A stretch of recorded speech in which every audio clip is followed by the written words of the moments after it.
Hi, BookTube. I'm Mike Frost, the postmodern poetry prognosticator, whatever that means.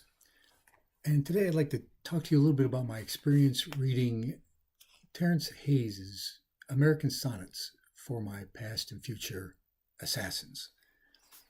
I was familiar with Terrance Hayes from his previous book, How to Be Drawn, so I knew a little bit about the poet. He's an African-American poet.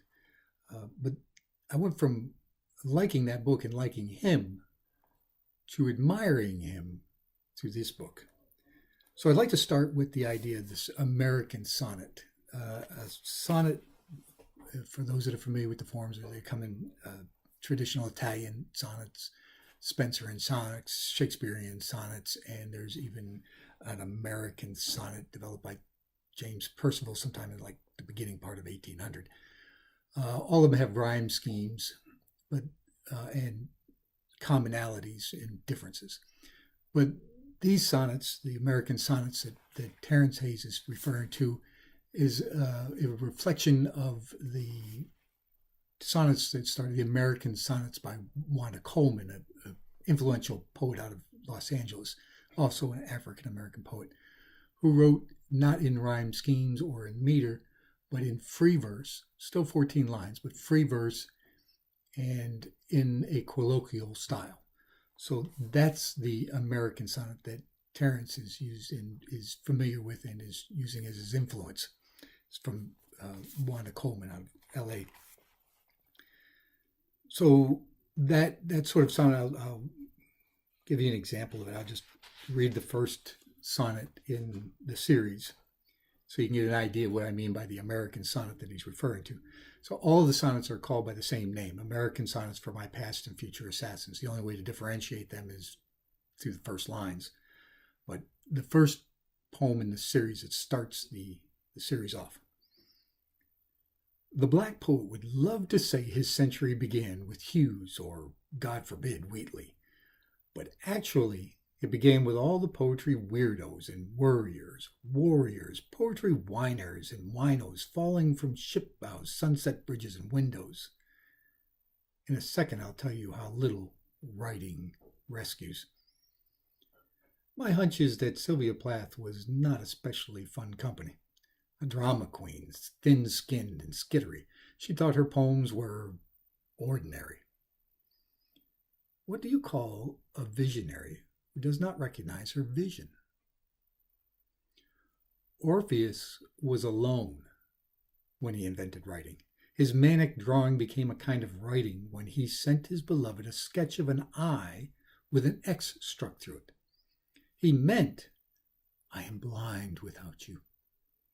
She thought he meant, I never want to see you again. It is possible he meant that, too. So by the end of that first sonnet, you realize that you're in the hands of somebody that knows the form, understands the form, and can work within that form, that format. So a couple of things I'd like to say about that is he's referring to Hughes and Wheatley. These are two other African-American poets from history. Wheatley, Phyllis Wheatley, was a first African-American female poet to be published. She was brought to New England as a slave, freed, and was writing there in the early years of the American continent, or the American discovery. So at that time, most of American poetry was derivative of British poetry. And her poetry would be no different. If you did know that she was an African-American female, you might not be able to tell from the writing. And that is a period, both for American writers and for, in this case, African-American writers, of a colonized period. The poetry was reflective of the colonized period, both in American and for African-Americans. By the time you get to Hughes, and here he's referring to Langston Hughes from the Harlem Renaissance, one of my favorite poets, it's a different era and a different mood and tone altogether. This is post-Civil War, and this is what most critics would refer to as post-colonial type writing. And here Terrance Hayes is saying that he has far more in common with Langston Hughes than he does Phyllis Wheatley, which he does, both in time and tone, really. But I'd argue that this poetry goes out beyond the post-colonial poetry. And I've argued elsewhere that there's modern, postmodern, and then there's now a new era. For other cultures, you can't use modern, postmodern because it doesn't fit. That's a dynamic and view of the predominant culture. For these cultures that were colonized, marginalized, it's a better term to use: colonized, post-colonized, and then you could say post-colonized if you like. I prefer actu poetry, a term that's come from Maslow's hierarchy of needs, that the highest part of that self-realization is self-actualization. And I think that we're coming upon a period, we're moving into a period now, and writers are coming to where it's not post-colonial writing anymore. It's more actualization poetry. But let me hold that for a second and refer back to some of the other things, the pivotal line in here, which, because Terrance Hayes is obviously not concerned with colonial, post-colonial, and post-colonial type of poetry. He's writing for a different reason altogether.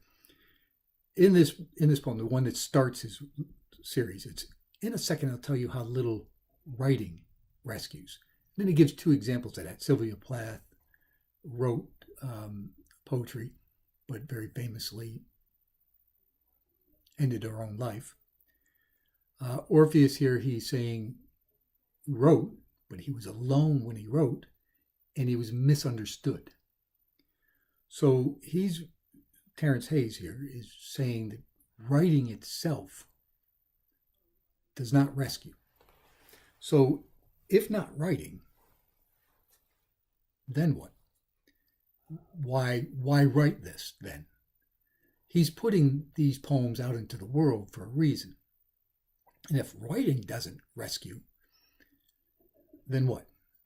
And my answer to that, my argument would be being heard, being truly listened to and heard is what will rescue this person from the potential assassin in the future. So he's putting these words out there as part of that effort to be heard. And again, it's because I refer to this as actualization, and the individual I still refers to the collective we. This is reflective of African American and any kind of post-colonialized, marginalized group effort to be heard by the culture that marginalized them or colonized them. And in this case, most of these poems are referring to the dominant culture in America, the white culture. Me, if you will. So that becomes readily apparent. Let me give you an example of why I can tell that from the poetry. You can go to the poem by page 9. You're well into the idea that he's speaking to white America. American sonnet for my past and future assassins. Probably twilight makes blackness dangerous darkness. Probably all my encounters are existential jambalaya, which is to say and here he uses the N-word, which I won't repeat, can survive. Something happened in Sanford. Something happened in Ferguson and Brooklyn and Charleston. And something happened in Chicago and Cleveland and Baltimore, and happens almost everywhere in this country every day. Probably someone is prey in all our encounters. You won't admit it. The names alive are like the names in graves. Probably twilight makes blackness darkness and a gate. Probably the dark blue skin of a black man matches the dark blue skin of his son, the way one twilight matches another. That last reference is probably to how sometimes it's referred to white people think all black people look alike. But the "you won't admit it" is part of the dialogue, the effort to make these atrocities, these murders that he's referring to with all these cities that he's referring to. We need to listen. We, the dominant culture, the ones that have marginalized this, the ones that seem to make black lives not matter. He's asking that we listen. And I really believe that we should. If for no other reason than I have read Langston Hughes' Harlem, when he asks what happens to a dream deferred and ends with, does it explode? That's not something we want to see happen. But in this book, in the American Sonnets, the turn that comes from all sonnets really is in the sonnets themselves. Those that are familiar with the form, the sonnet, know that it is often referred to as a love poem. The sonnet is often referred to as a love poem. It's expanded well beyond it. There's lots of sonnets written outside of love poems, but anybody that knows the sonnet form knows that it's often used as a love poem. And I don't think that's any different here. And that's the difference, I think, between colonized writing, post-colonial writing, and where we are now. I think Hayes here has entered a space that, if not created by, but certainly expanded a great deal by great poets like Maya Angelou and Alice Walker, two of my favorites, in that they're writing from a place of love. Now, I'm not referring to love of the white man or love of white people. I don't think we're ready to hug it out just yet. But of agape love, of love for this country, love for the promises made in this country. And I think African American culture has always felt that. There's some exceptions, some marginalized groups within that community, but overall, African Americans have always thought of themselves as Americans. It's we, the white culture, that has marginalized that. But in this space where they write from agape love is where Hayes enters, I think, with this book.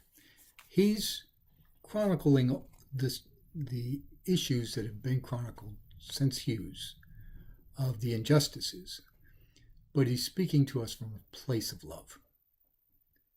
And that's the difference, I think, and why I would recommend this collection of poetry.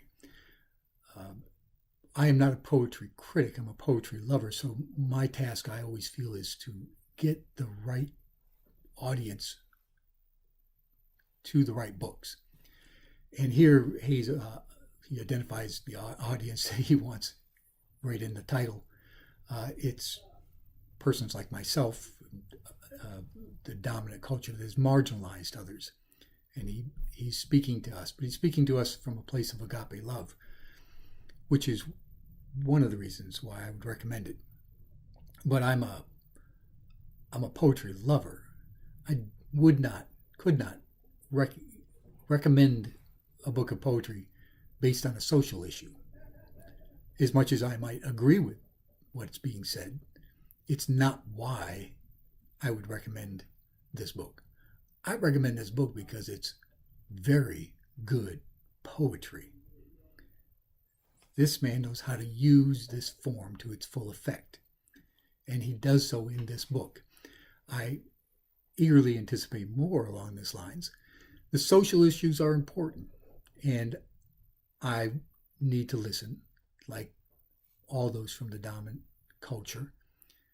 But as a poetry lover, I recommend this based on the mastery of the form and his adept handling of the form. This is some good poetry.